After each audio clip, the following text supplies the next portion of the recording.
my wife and our staff at Fenix Carriages, through that room and straight opposite. Just to put everything in a nutshell, just a quick survey. Hands up those who haven't been here before.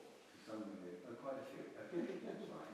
And hands up those that were not anything to do with horses and carriages. Okay, we teach people how to drive horses, we train horses, we make carriages, we restore carriages. So our ideal customer would be if you came along and said, I'd like to take up carriage driving, could you find me a horse, train it, teach me it, build me a carriage, then you'd be right my best friend. And we're going to shortly other workshops. This, where we're starting and finishing, is my favourite detail to tell you about each carriage, because each one has quite a lot of history. For example, that one, at the bottom of the hill, and every coach that came along, he'd do a little deal, money would change hands, and he'd attach his horses on literally as an extra engine to get up the hill.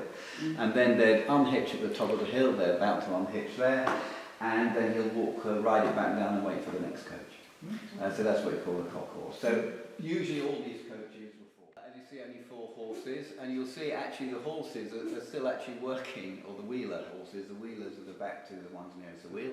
Their traces are tight because they're actually dragging the coach down the hill. To stop it running onto the horses, they would have what they call a drag shoe. All right?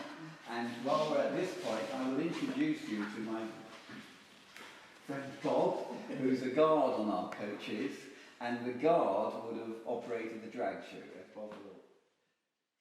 And that chain is just the right length. When the driver walks on, that wheel will mount that drag shoe, and it basically gives the wheel about 18 inches of flat, so it'll stop the coach running down. The other hook that Bob's put on is what we call a drag hook, which just goes round the fellies and as an extra safety factor if the drag shoe comes off, because that's a 1 in 4 hill there. Red Rover, the London Southampton coach, was taken off the road in 1848. This coach wasn't even built. So it is quite interesting. Now, we're going to come back to these coaches later in the day, because what I want to do is this morning talk a little bit about a very special coach we have at the end. Then we're going to look around the workshops. While we're doing that, lunch will be prepared in here. And then Britain had the fastest, most efficient form of public transport the world had ever known. It was the envy of the world. The British claimed it was perfection, and it was now we call the golden age of coaching.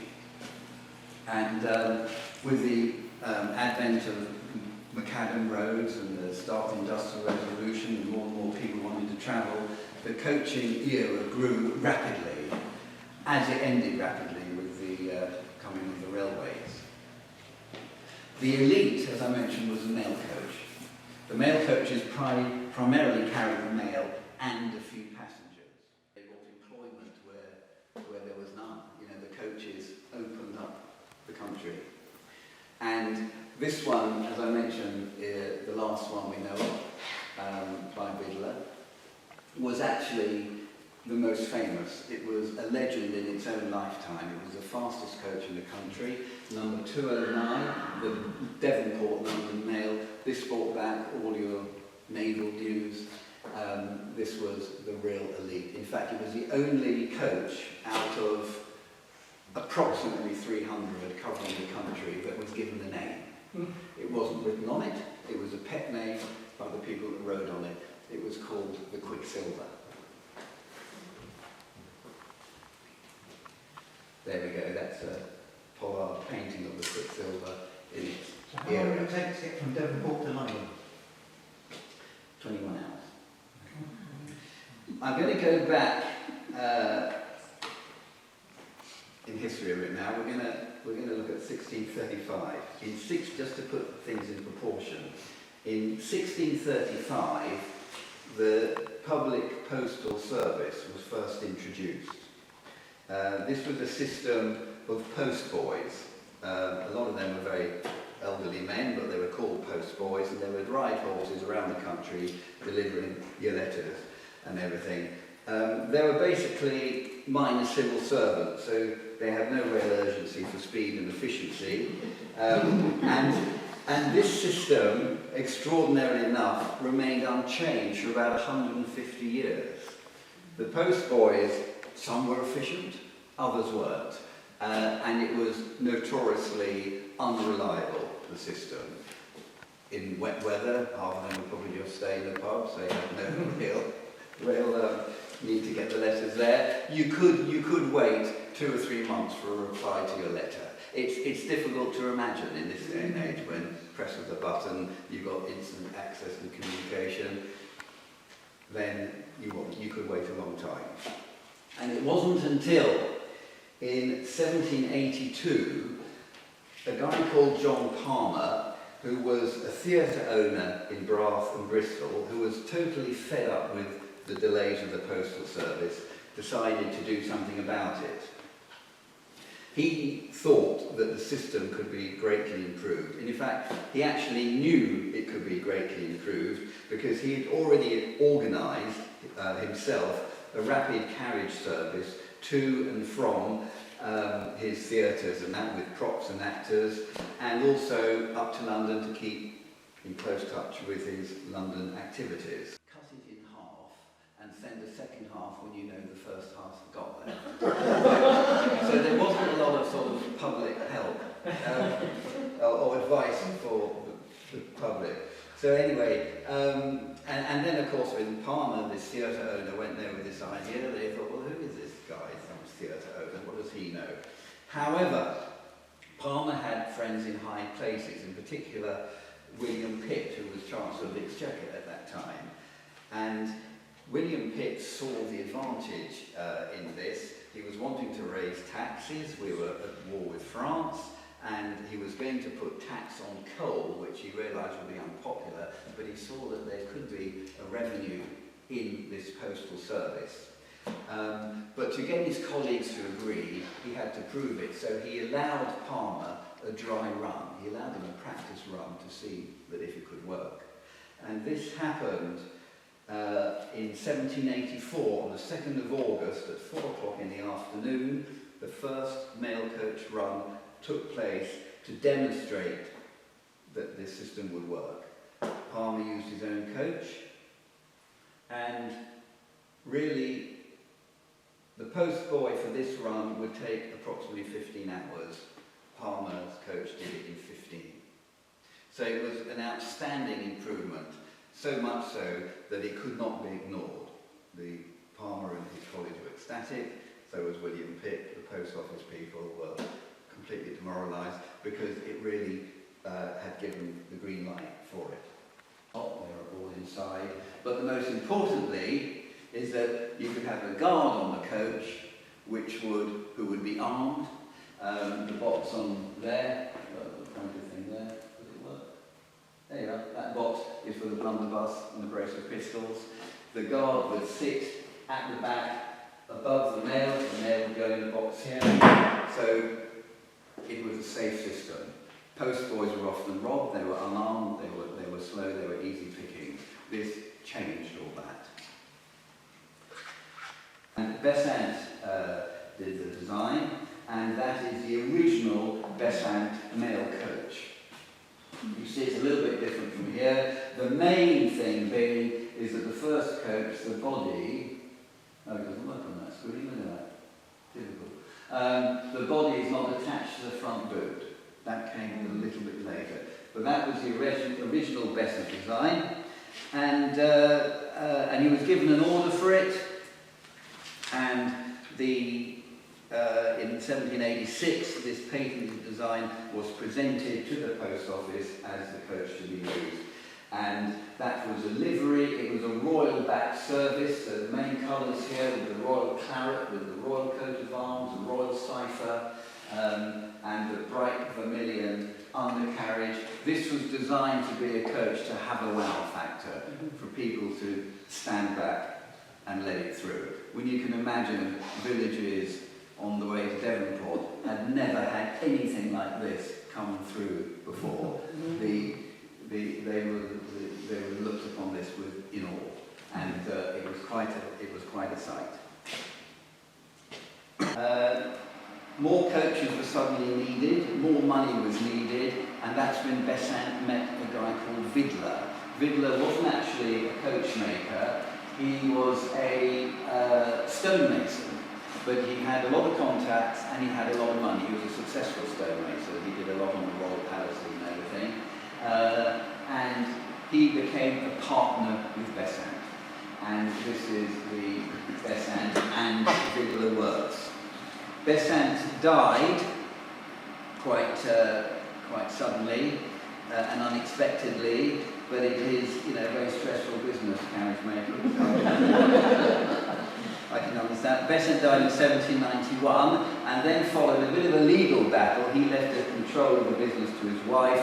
Vidler was a little bit upset with that because he was the main backer in it, and there was a long legal case between Besant and between Vidler and Besant's wife, which lasted about 14 years. Vidler lost and was forced to pay a huge sum of £30,000 in those days, which gives you an indication of how valuable this government postal contract was.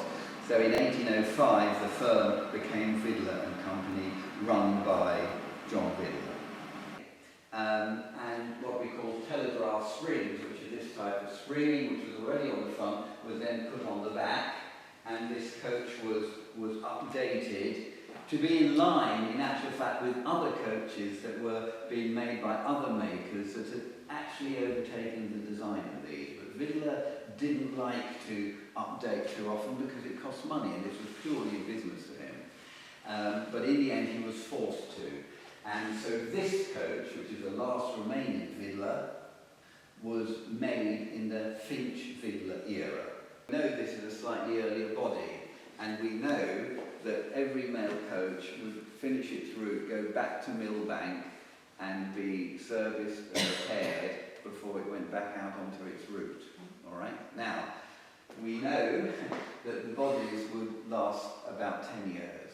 They reckoned that virtually every structural member would have been replaced in 10 years. The roads were rough, these vehicles took a hammering. We know that the perch would last about 2 years, the perch and the undercarriage, and the wheels between 6 months to a year. Vidler had an amazing organisation. There were workshops, wheels, spares along the routes. And these wheels have a coned axle. It's not a parallel axle, it's a coned axle.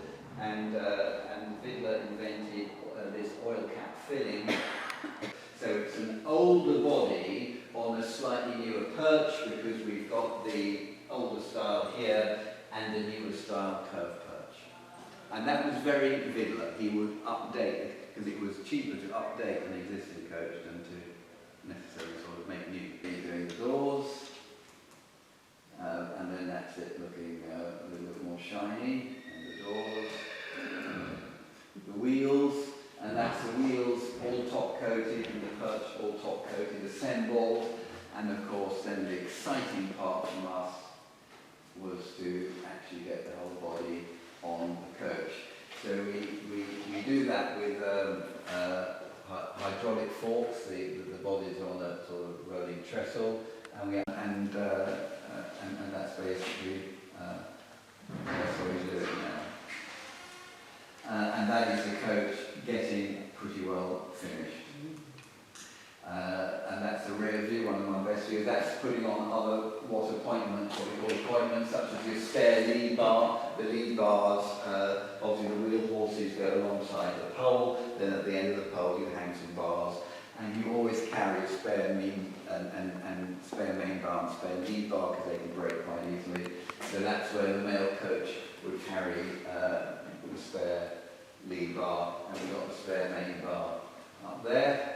So all the upholstery done, and that's an interesting picture because that is the coach when we took it out of the sale room when it was for sale, which was at the Aircraft Museum, North London, I can't remember, Kent, that's it. And that's the back view of it now. And of course the final thing, that is the unveiling at the Guildhall, which happened a month ago, where we had the vehicle completely finished. So that was a very exciting moment as well.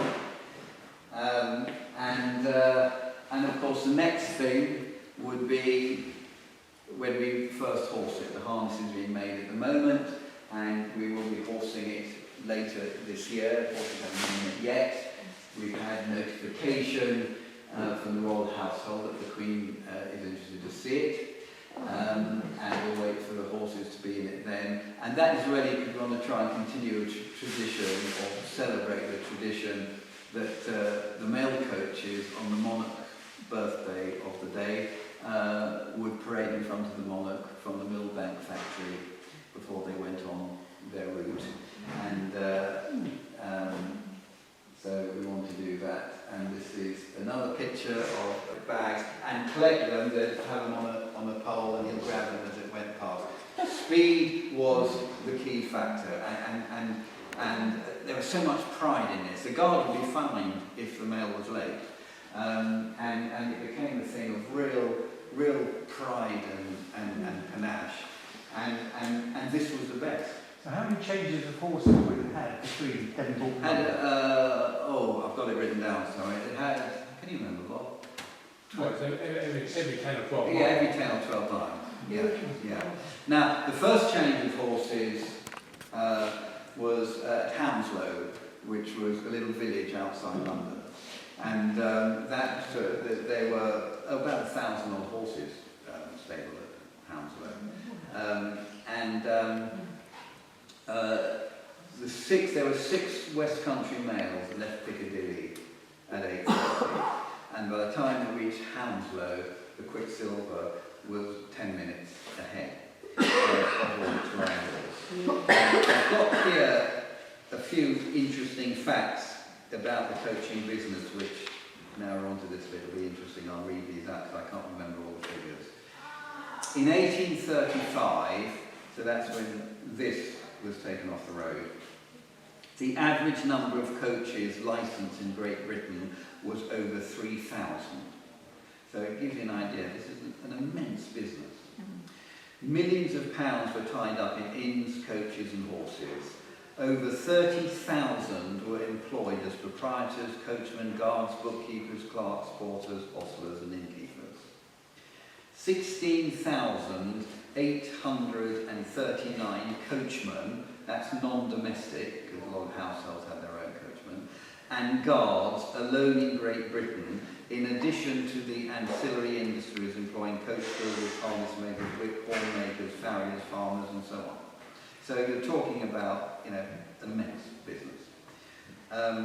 One of the greatest coach masters, they're the people that hire the horses and everything, was a guy called William Chaplin. By the standards of the 1830s, Chaplin's business was huge. He had 5 coaching inns in London, the best known being the Swan with 2 Necks in Lad Lane, north of Cheapside. He stabled 1,400 horses in London and another 400 in Hounslow.